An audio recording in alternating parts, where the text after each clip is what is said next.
High above the spiral arms of the galaxy, the great station of the Galactic Oversight Council turned slowly in the void. Its crystalline walls stretched for miles, housing the most powerful beings in known space.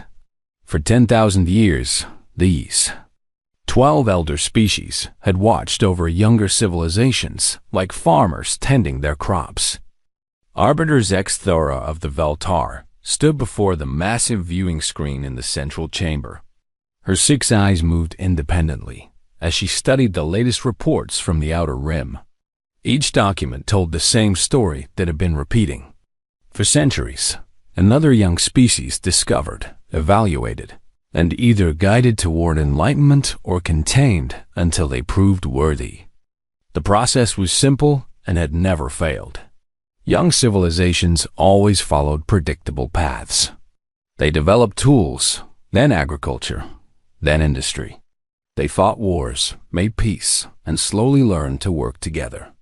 Eventually, they reached for the stars with crude rockets and primitive radio signals. That was when the Council stepped in. Another monitoring request, announced Keeper Mordek, his tentacles sorting through data crystals. A small blue planet in the outer spiral. Third rock from a yellow star. The inhabitants call themselves humans.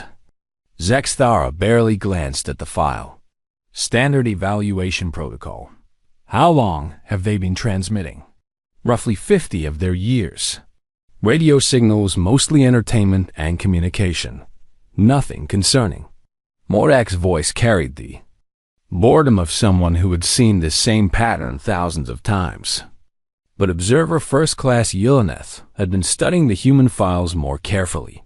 Her species, the Kethmori, were known for their attention to detail. Something about these humans bothered her. "Arbiter," she said, her voice careful and measured. "I recommend we look more closely at this species. Their development curve is unusual." Zexthara's primary eyes focused on the young observer. In her 3 centuries of service, Yelneth had never questioned standard protocol. Explain. They achieved powered flight and split the atom within the same century. They went from first flight to leaving their planet in less than 70 years. Most species take 3 to 5 times longer. Yelneth pulled up holographic displays showing human technological progression. Look at their wars. Each conflict drives innovation at rates we've never seen. The viewing screen filled with images of human history. Cities burning, then being rebuilt larger than before. Weapons of terrible power being created, then turned toward peaceful uses. Again and again, humans faced destruction and emerged stronger. Mordek waved a dismissive tentacle. Aggressive species often develop quickly. They usually destroy themselves before becoming a real concern. That's just it, Yelneth insisted. They should have destroyed themselves decades ago. They created weapons that could end their entire civilization. They've come close to using them multiple times. But they always step back from the edge. They learn. They adapt. They find another way. Zexthora studied the data more carefully. The young observer was right. Humans had invented nuclear weapons. And then, instead of destroying themselves, had turned that same technology toward generating power. They had faced global environmental collapse and were already developing solutions. Every crisis seemed to make them more innovative, not less. "Show me their space development," Zexthara commanded. The display shifted to show primitive rockets launching from Earth. Zexthara watched humans land on their moon using technology that was crude but effective. They built space stations that grew larger and more complex with each generation. Most interesting of all, they have begun talking about missions to other planets in their system. They're planning expeditions to their 4th planet, Yelneth reported. Mars, they call it. Their plans show permanent settlements within 50 years. Council protocols were clear. No species was allowed to establish permanent settlements beyond their home planet without Council approval. It was a rule that had been enforced for millennia. Species that tried to expand too quickly often became threats to galactic stability. Their psychology profiles, Zexthara said. What did they tell us? Yelneth hesitated. That's what concerns me most. Every species we've studied shows the same basic patterns. They want safety, comfort, predictability. Humans are different. They actively seek out danger. They explore unknown places not because they need to, but because those places are unknown. They take risks that any rational species would avoid. The chamber fell silent. Even Mordak's tentacles stopped moving as he considered this information. They have a word, Yelneth continued. Wanderlust. It means the desire to travel and explore simply for the sake of exploration. We've never encountered a species with this trait so deeply embedded in their nature. Zexthara felt something she rarely experienced, uncertainty. In 10,000 years of galactic management, the Council had developed protocols for every situation. Aggressive species were contained until they learned peace. Curious species were guided towards safe avenues of research. Expansionist species were given controlled territories to explore, but humans didn't fit any of these patterns. They were aggressive, but also capable of cooperation. They were curious, but also practical. They wanted to expand, but also showed concern for other life forms. They were a contradiction that the Council's models couldn't predict. They're launching another mission next month, Yelneth reported. A probe to study the outer planets of their system. If it succeeds, they're planning crewed missions within 20 years. The Council had faced this decision point countless times before. A species was reaching beyond their home planet. Standard protocol demanded immediate but subtle intervention. Equipment failures, redirected research, key scientists suffering convenient accidents. It was all very clean and left no traces that couldn't be explained by natural causes. But something about humanity made Zexthara hesitate. Perhaps it was their unusual resilience or their habit of turning setbacks into innovations. Perhaps it was the way they seemed to grow stronger under pressure instead of weaker. What are your recommendations? She asked the assembled council. Standard containment protocol, Mordak replied immediately. We slow their development until we can properly evaluate them. It's worked for 10,000 years. But Yelneth shook her head. I'm not sure that will work with humans. Every time they face an obstacle, they find a way around it. If we make space exploration harder, they might just develop better technology faster. Zexthara studied the human data one final time. Everything about this species suggested they would not accept limitations easily. But the alternative, allowing an unpredictable species to develop without guidance, was unthinkable. Begin standard containment protocol, she decided. But monitor them closely. If they show any signs of breaking through our interference, we reassess immediately. As the council session ended and the great beings dispersed to their duties, none of them realized they had just made the most important decision in galactic history. They were about to discover that some species don't break under pressure. Some species become something entirely new. Dr. Sarah Chun stared at the debris scattered across the launch pad. For the third time in 6 months, a critical mission had ended in disaster. The Mars probe that should have been halfway to the red planet was now twisted metal smoking in the Florida heat. Equipment failure, the investigators would report, just like the previous 2 times. Metal fatigue in the primary support structure. But Sarah had been studying the wreckage of all 3 failures. And the patterns were impossible to ignore. She pulled up the data on her tablet as she walked back toward the Space Center buildings. Each failure had struck at the exact moment when the mission was most critical. Each had involved materials that should have lasted decades. Each had destroyed months of work and set the space program back by years. Inside the main building, the mood was darker than Sarah had ever seen it. Engineers sat at their desks, staring at blank screens. Mission planners spoke in hushed voices about canceled projects and reduced budgets.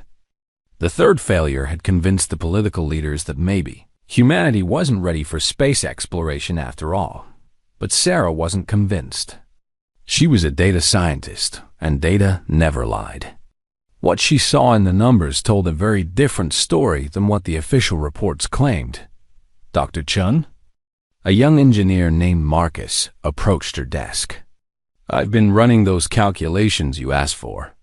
The probability analysis of the failures." Sarah looked up from her tablet. Marcus had been working on this problem for weeks, trying to understand how 3 separate missions could fail in such similar ways. "What did you find?"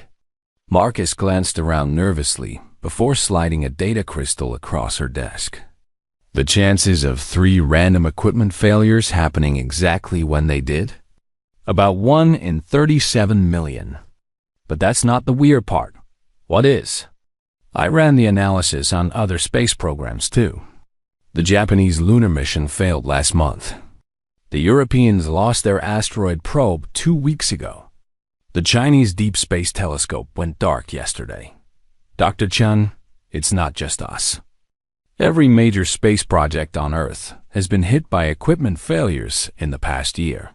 Sarah felt her stomach drop. One space agency having problems was understandable. Even 2 could be explained by budget cuts or technical challenges. But every major space program in the world experiencing critical failures at the same time? That wasn't possible unless someone was making it happen. "Who else knows about this?" she asked. "Just us. But Dr. Chun, there's something else. I found patterns in the timing. The failures always happen right before major breakthroughs. The Japanese were about to test a new propulsion system. The Europeans had discovered something important in their asteroid data. Our Mars probe was carrying sensors that might have detected. Well, we'll never know now." Sarah leaned back in her chair, her mind racing. The implications were staggering. Someone or something was actively sabotaging human space exploration.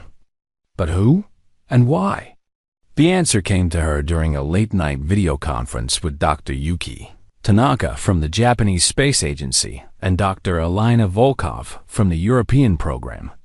All 3 women had noticed the same patterns in their respective failures. "It's too coordinated," Alina said, her voice tired through the encrypted connection. "Someone with access to all our programs would need intelligence capabilities beyond any nation on Earth." "What if it's not a nation?" Yuki asked quietly. "What if it's not from Earth at all?" The question hung in the air like an unspoken fear that none of them wanted to acknowledge. But Sarah had been thinking the same thing for weeks. The precision of the failures, the timing, the global coordination. It all pointed to an intelligence far more advanced than anything humanity possessed. "We need to test this theory," Sarah said finally. "But we can't use official channels. If something is watching our space programs, it's probably watching our communications too." Within a month, a secret network had formed. Scientists and engineers from around the world began sharing data through hidden channels.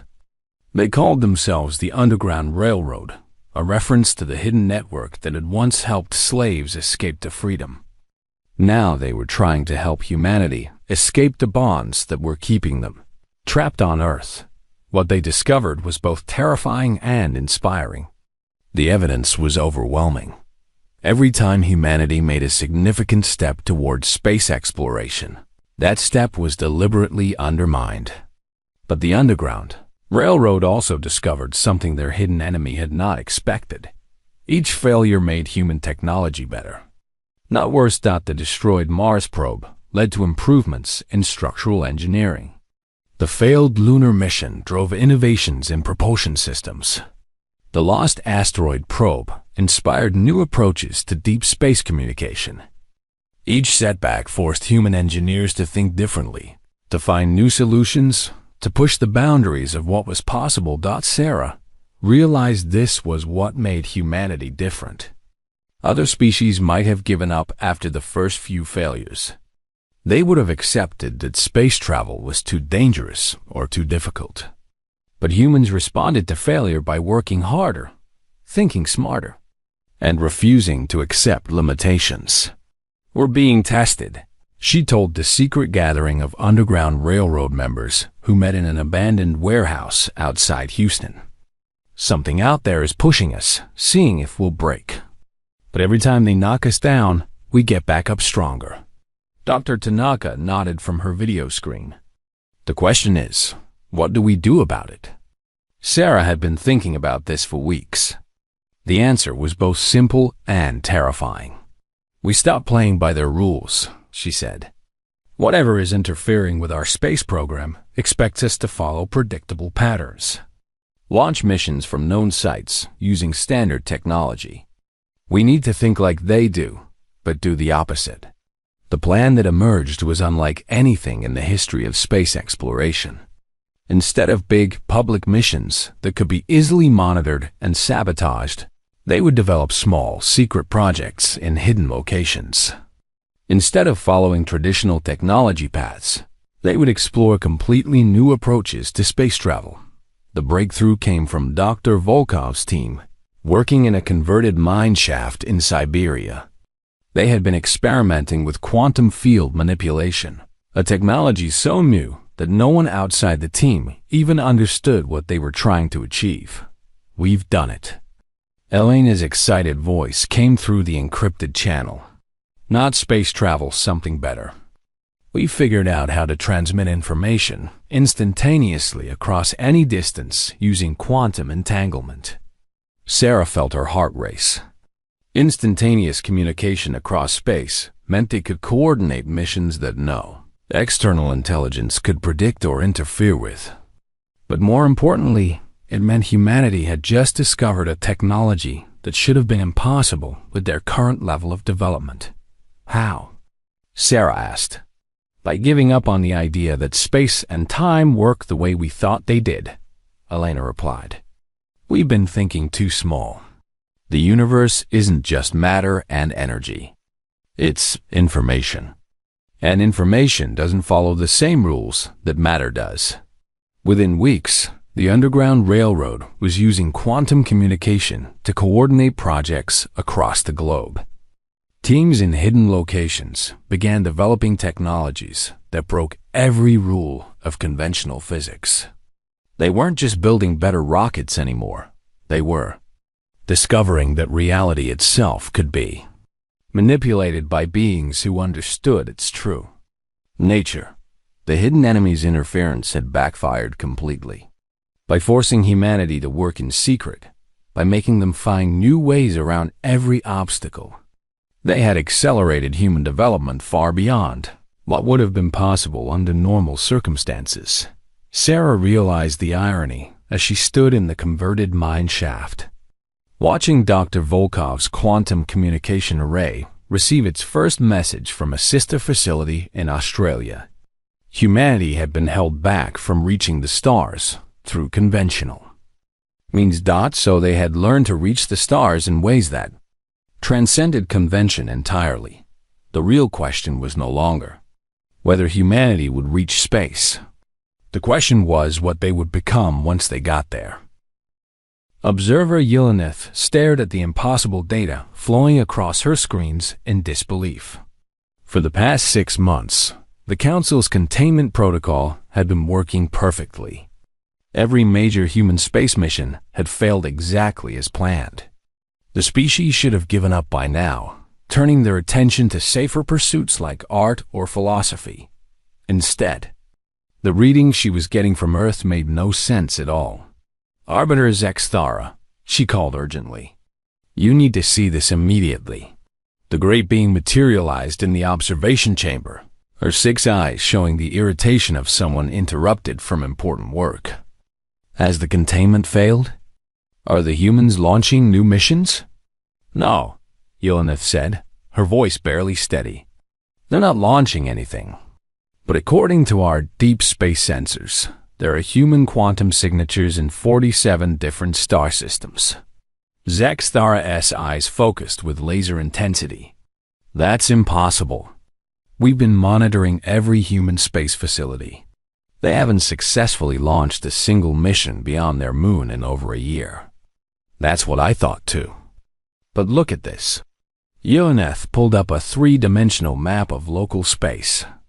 Glowing dots marked human activity spreading out from Earth like ripples in a pond. The signatures are weak, but they're definitely human. Somehow, they're reaching these systems without using ships at all. The Arbiter moved closer to the displays, her advanced mind racing through possibilities. The Council's science could detect the unique quantum signature of any sapient species across vast distances. It was how they tracked the development of civilizations throughout the galaxy. But these readings suggested humans were somehow existing in multiple places simultaneously. Show me the source signals from Earth. Zexthara commanded. Yelena switched to real-time observations of the human home planet. What she saw defied everything she understood about technological development. Instead of the large, obvious facilities that characterize normal space programs, Earth was covered with thousands of small installations that barely registered on their sensors. They're not building rockets, Yelena reported. They're building something else entirely. Some kind of quantum manipulation network. On the screens, hidden facilities across Earth hummed with activity. In converted mines, abandoned warehouses, and underground bunkers, human scientists were working on projects that shouldn't have been possible for a species at their level of development. Dr. Sarah Chun stood in what had once been a coal mine in West Virginia, now converted into humanity's first quantum consciousness laboratory. Around her, machines that looked more like art installations than scientific equipment manipulated the fundamental forces of reality itself. Ready for the first test? Asked Dr. Tanaka, whose team had arrived from Japan via quantum transport 3 days earlier. The journey that should have taken 14 hours had been completed instantaneously, through a process that broke every law of physics Sarah had learned in school. Sarah nodded, though her heart was racing. What they were about to attempt had never been tried by any species in recorded galactic history. They weren't just going to send information or matter across space. They were going to send consciousness itself. The volunteer was Marcus, the young engineer who had first discovered the patterns in the equipment failures. He lay connected to the quantum consciousness array, his brain patterns being mapped and encoded into pure information. Remember, Dr. Volkov said from her facility in Siberia, her voice coming through quantum communication. Don't try to think like a human when you're in the quantum state. You'll exist as pure information. You can be in multiple places at once, experience time differently, interact with reality at the fundamental level. Marcus smiled weakly. So basically, don't think like anything I've ever experienced before. Got it. The process began with a sound like singing crystals. Marcus's body remained in the chamber, but his consciousness was encoded into quantum information and transmitted instantaneously to a sister facility on the dark side of the moon. For 3 minutes, Marcus existed in 2 places at once, his body in West Virginia and his awareness in a lunar laboratory. When he returned, his eyes held a look that Sarah had never seen before. Wonder mixed with understanding, as if he had glimpsed something fundamental about the nature of existence itself. It works, he said simply, but it's more than we thought. When you're in the quantum state, you can perceive the information structure that underlies reality. Space and time aren't barriers. They're just different ways of organizing information. Within weeks, the Underground Railroad had transformed into something unprecedented in galactic history. Human consciousness could now exist as distributed information networks spanning multiple star systems.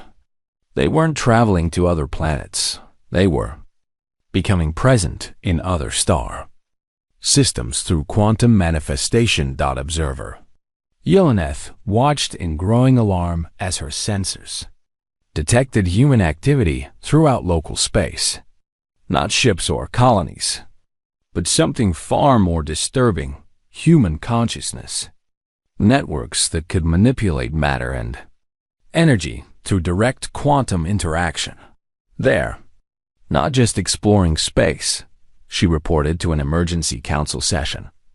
They're becoming space, existing as information patterns that can manifest anywhere in the galaxy instantaneously. Arbiter Zexthar felt something she had never experienced in her millennia of existence: true fear. The Council's power had always rested on their control of space travel and advanced technology. But humans had discovered something that transcended both. "Show me their Earth," she commanded. The view that appeared made her understand the true scope of what had happened. Earth itself was changing. The planet's quantum signature was becoming stronger, more complex. Instead of a simple world inhabited by biological creatures, Earth was transforming into something that existed simultaneously in normal space and in the quantum information dimensions that humans had learned to access. Dr. Sarah Chun stood in the central chamber of the global quantum consciousness network. Around her, holographic displays showed human awareness spreading throughout the galaxy like a benevolent infection. Teams of consciousness explorers were making contact with other developing species, sharing knowledge without the paternalistic control that the Council exercised. "We've found them," reported Marcus, whose consciousness had been exploring the galactic core. "The ones who've been interfering with our development. They call themselves the Galactic Oversight Council." Sarah felt a mixture of anger and understanding. "Are they hostile?" "Not hostile," Marcus replied, his voice carrying the wisdom of someone who had touched the fundamental structure of reality. "Afraid. They've been controlling galactic development for thousands of years. And we represent something they can't control or understand." Dr. Tanaka, manifesting in the chamber through quantum projection from her facility in Japan, added her observations. "I've been studying their methods. They keep species contained by limiting their development to predictable paths. But we broke out of those paths entirely." Sarah realized the profound irony of their situation. The Council's interference had forced humanity to abandon conventional development and discover something far more powerful: the ability to transcend physical limitations entirely. By trying to contain human expansion, they had catalyzed human evolution beyond anything previously imagined.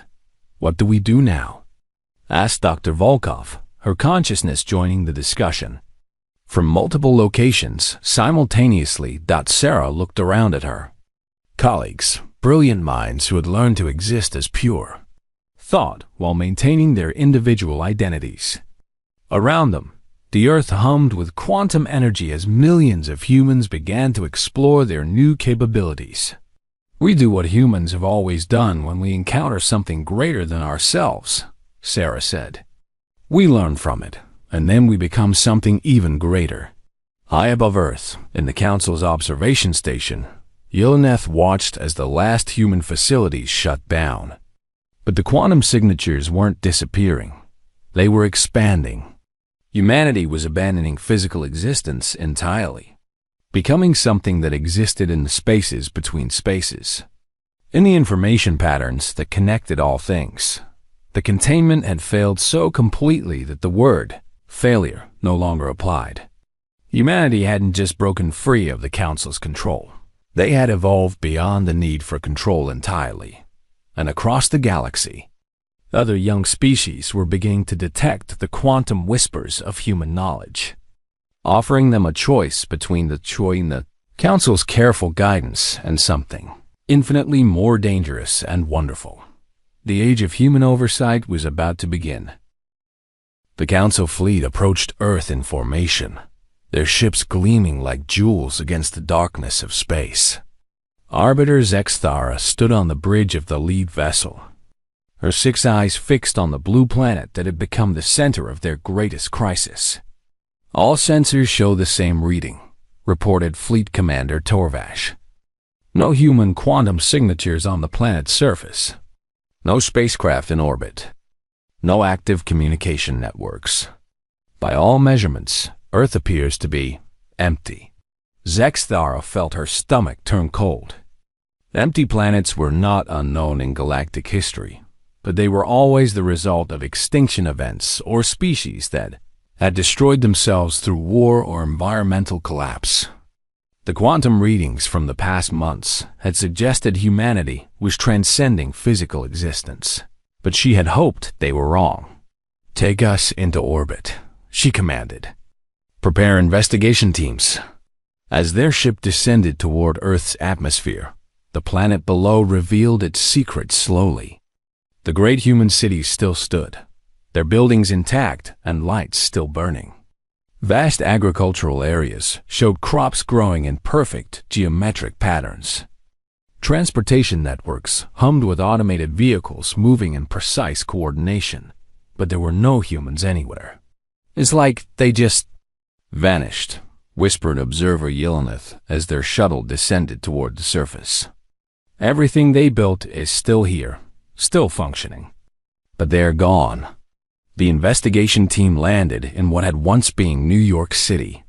As they stepped out of their shuttle, protected by environmental suits and surrounded by scanning equipment, they found themselves in a world that felt more like a carefully maintained museum than an abandoned ruin.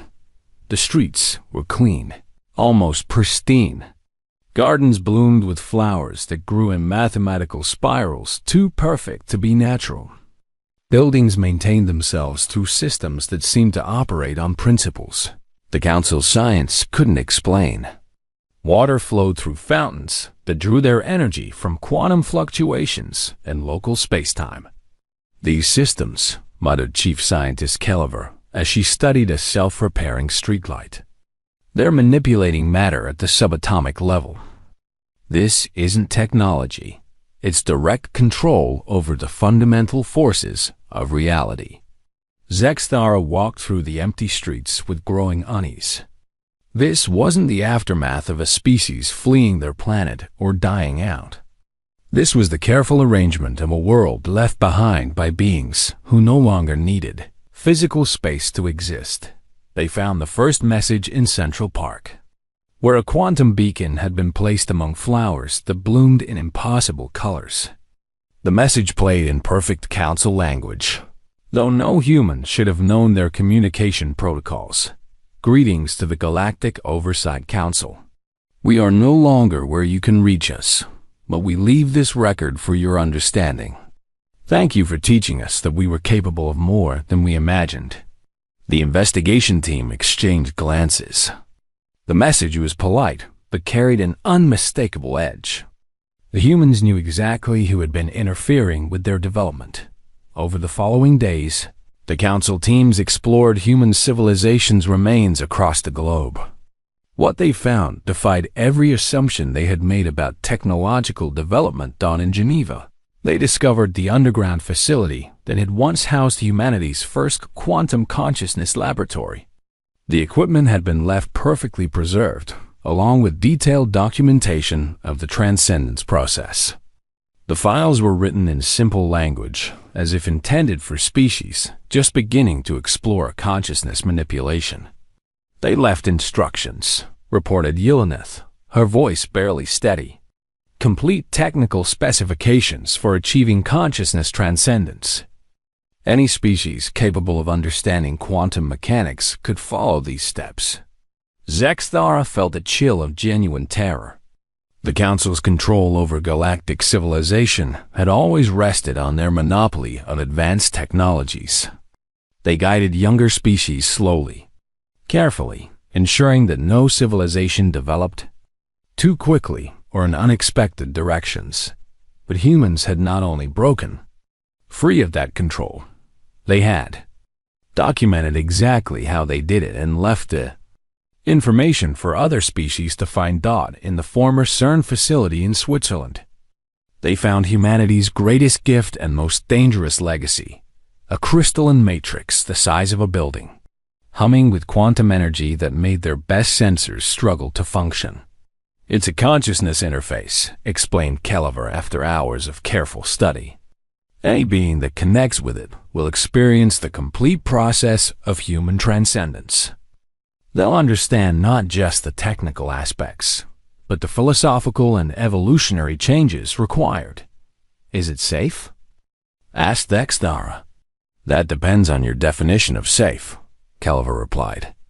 It won't harm the user physically, but experiencing human transcendence would fundamentally change any consciousness that touches it. They would never be the same afterward. As the investigation continued, a disturbing pattern emerged. The humans had left similar facilities on every continent, each one containing the complete knowledge needed for consciousness transcendence. More than that, they had left detailed studies of other species throughout the galaxy, including psychological profiles that showed exactly how each civilization might achieve their own version of transcendence. They studied us, Yelena reported during an emergency communication with the Council station. Not just humans, but every species in the galactic community. They understand our psychology, our social structures, our technological capabilities. And they've left specific instructions for how each species could transcend their current limitations. The implications were staggering. The Council's careful control of galactic development could be undone if any species discovered humanity's legacy. Worse, the quantum signatures they had been detecting suggested that humanity was actively spreading this knowledge to other developing civilizations. Across the galaxy, in the depths of an underground facility in Australia, they found the final piece of the puzzle. A vast chamber filled with quantum manipulation equipment that still hummed with power. Connected to networks that stretched across the planet and beyond. At the center of the chamber was a simple message, inscribed in crystalline letters that glowed with their own light. To the Council, your age of guidance is ending. We offer no challenge to your authority over those who choose to remain as they are. But for those who wish to become more than they were, we offer a different path. The universe is vast enough for many forms of consciousness to flourish. Choose wisely. Commander Tarvesh studied the readings from his instruments with growing alarm. Arbiter, the quantum signatures we detected throughout this facility. They're not residual energy from past activities. These systems are still active, still connected to something. As if responding to his words, the chamber filled with a gentle light. Holographic images appeared, showing views from across the galaxy. Young civilizations the Council had been monitoring were suddenly displaying impossible technological advances. Species that should have taken centuries to develop space travel were building quantum communication networks overnight. They're teaching them, Zexthara said, understanding flooding through her. Humanity hasn't abandoned the galaxy. They've become its new teachers. The recording showed human consciousness patterns appearing near developing civilizations, sharing knowledge, offering guidance without control. Unlike the Council's careful management of technological development, humanity was simply providing information and allowing each species to choose their own path. On the viewing screens, the Jalkari species was building consciousness transfer networks similar to humanity's early experiments. The aquatic Morden had developed distributed intelligence patterns that allowed their entire species to think as one while maintaining individual identity. Dozens of other civilizations were beginning to display the cooperative transcendence, patterns that had marked humanity's evolution. Stop the recordings, Zexthara commanded, her voice heavy with the weight of understanding that the truth was worse than she had feared. Humanity hadn't just escaped the Council's control. They had become the Council's replacement. But where the Council had controlled through limitation and guidance, humanity was teaching through example and free choice. The investigation team returned to their ships in silence, carrying data that would change everything the Council understood about galactic civilization. As they prepared to leave Earth's orbit, one final message appeared on their communication systems. The choice is yours, as it has always been. You can continue as guardians of limitation, or you can become guides toward transcendence. We will respect whatever path you choose, but we will not be bound by it. Zexthar stared at the empty earth below them as their ships departed. The humans were gone, but their legacy was spreading across the galaxy like a wildfire of consciousness and possibility. For the first time in 10,000 years, the Galactic Oversight Council was no longer the supreme authority over galactic civilization, and they were only just beginning to understand what that meant. 6 months after the discovery of empty Earth, the Great Assembly Hall of the Galactic Council had never been more crowded or more divided. Representatives from hundreds of species filled the crystalline galleries, their voices creating a chaos of sound that would have been impossible to manage. Just a year earlier, Arbiter Zexthara stood at the central podium, her 6 eyes surveying the unprecedented gathering. For the first time in galactic history, young species were demanding representation in council deliberations. The careful hierarchy that had maintained order for 10 millennia was crumbling before her eyes. "Order!" she called, her voice amplified by systems that should have commanded instant silence. Instead, the noise continued as species that had never been allowed to speak in council chambers refused to be quiet. Ambassador Kreshta of the Gelkri rose from her designated position. Her species had been under council observation for only 50 years, far too young to warrant a voice in galactic affairs under normal protocols. But these were no longer normal times. "Honored Arbiter," Kreshta began, her translator rendering her clicking speech into standard galactic. "My people have received the human knowledge transmissions. We have learned to transcend individual consciousness while maintaining personal identity. We no longer require council guidance to develop safely." A rumble of agreement rose from dozens of other young species. The Mordan ambassador gestured with tentacles that moved in perfectly synchronized patterns, clear evidence that their entire delegation was thinking as one coordinated intelligence.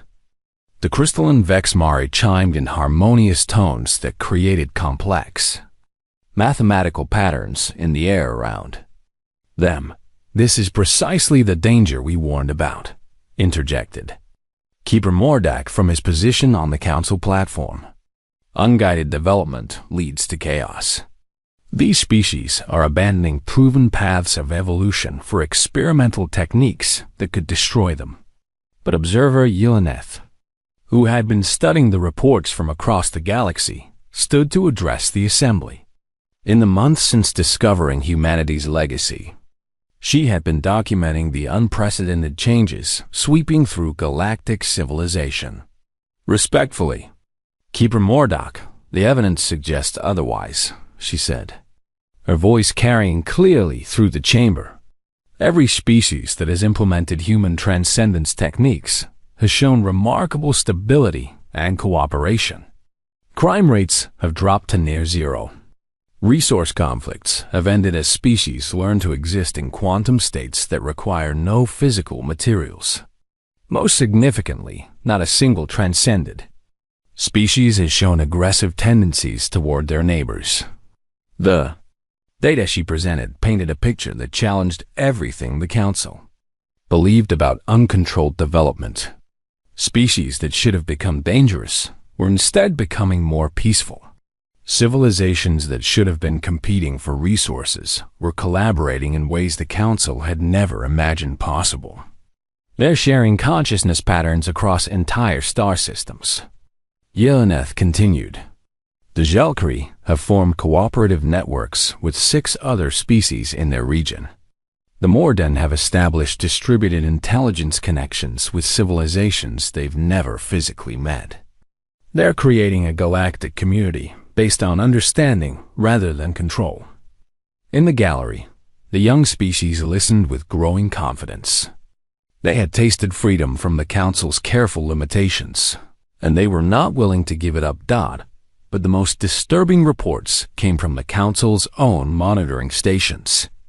Human consciousness patterns were appearing throughout the galaxy with increasing frequency, not as invaders or conquerors, but as teachers and guides who offered knowledge freely and departed. When their lessons were complete, the humans have established contact with 47 developing civilizations in the past month alone, reported Fleet Commander Torvash. They're teaching quantum consciousness manipulation to any species that expresses interest. They make no demands, establish no bases, and leave no permanent presence. They simply share knowledge and allow each species to choose their own path. Zexthara felt the weight of history pressing down on her. Everything the Council had built over 10,000 years was being dismantled by a species that had transcended physical existence entirely. But the most troubling aspect wasn't the challenge to Council authority, it was how appealing the alternative appeared to be. The session was interrupted by an unexpected transmission that appeared on every communication device in the assembly.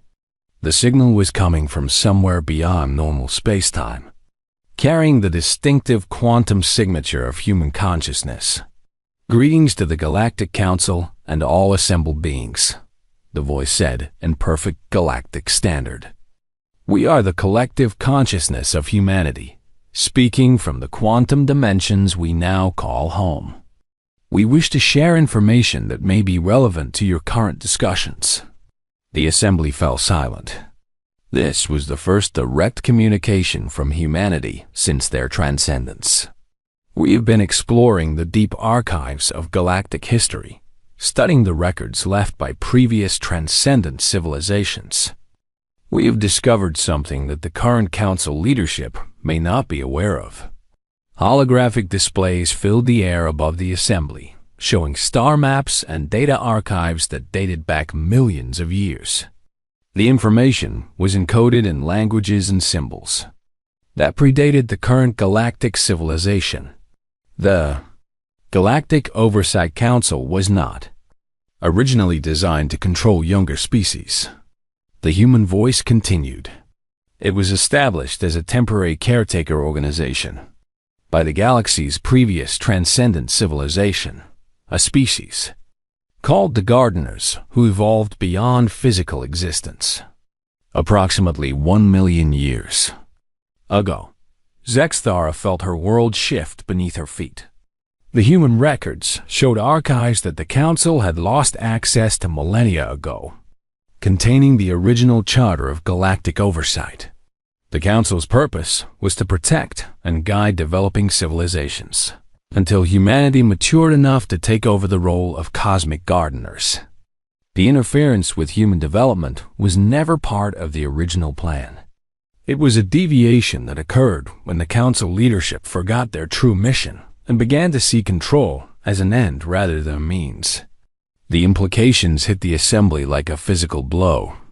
The Council hadn't been the ultimate authority in galactic civilization. They had been temporary caretakers, waiting for humanity to evolve enough to take over their role. "We offer no judgment of the current Council's actions," the human voice continued with what sounded almost like compassion. "The burden of guiding galactic civilization for 1,000,000 years would challenge any species. But the time has come for the original plan to resume." The holographic displays showed the complete history of galactic civilization, with cycles of transcendent species, helping younger ones evolve until they too became gardeners of cosmic development. Humanity was simply the latest in a chain of evolution that stretched back to the galaxy's earliest days. Every species in this assembly has the potential to transcend their current limitations, the human consciousness explained. "The choice is yours to make freely. We will provide knowledge and guidance to those who seek it, but we will never force evolution on those who prefer their current state of existence." As the transmission ended, the assembly sat in stunned silence. The revelation that the Council had been operating outside their original mandate for millennia changed everything about the galactic power structure. But what happened next surprised even Zexthara. Instead of chaos or rebellion, a calm discussion began to emerge. Species that had been enemies for centuries began talking about cooperation. Council members who had opposed change started asking questions about transcendence techniques. Yelneth approached the podium and looked out at the assembly. In her 3 centuries of service, she had never imagined this moment was possible.